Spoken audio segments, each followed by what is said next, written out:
Hi, welcome to the YouTube channel. I'm going to work in some charcoal and draw some eyes. So I measure off 3 spaces. You can use a ruler if you want to.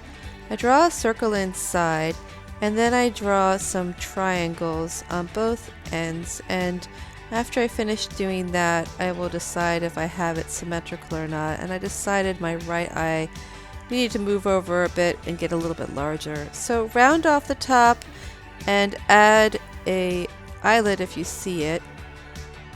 So I'm sketching where the socket will be, and that's really important because that's where it's going to be dark, and also it frames the eye.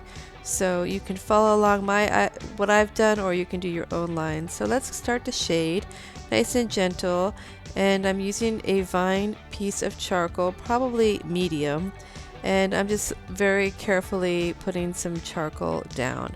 So this is a blending stump. I'm using the full side, the whole angle of it, and I'm really blending a lot. I find that charcoal is kind of like sculpting, and if you just push this around and just keep blending it, it will really help in the end to get all your values early like this. I know it seems really blurry and you've lost all of your details, but it really does work really well to start off like this before you do your details.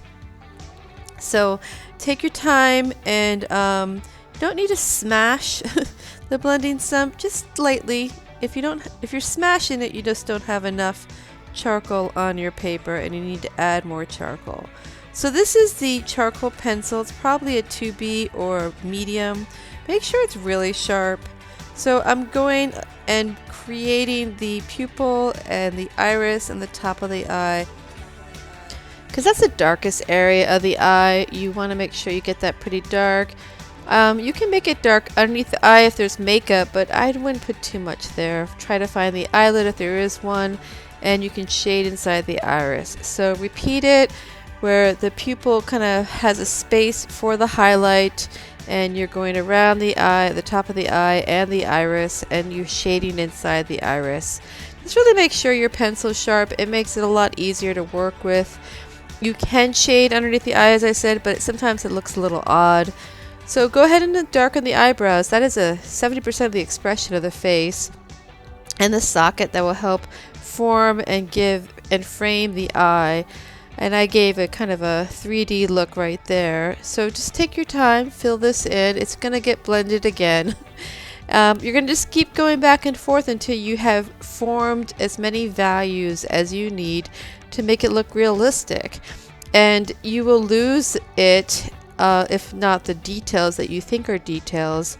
But I really think that it's okay if it looks blurry. You're making the values you need to make it look 3D. So I recommend just kind of watching this if you want to and see what I do. The last part is the white, and it really just makes it shine and pop. So here I'm using a 4B or soft charcoal pencil, and I'm re-establishing my details and basically doing the same thing kind of over and over again, but as I do that I have more values to work with. So thank you so much for tuning in, liking, and subscribing to my YouTube channel. This is charcoal. I love charcoal. It's such a great way to form and get a lot of details too in a very subtle, pretty way. Take care.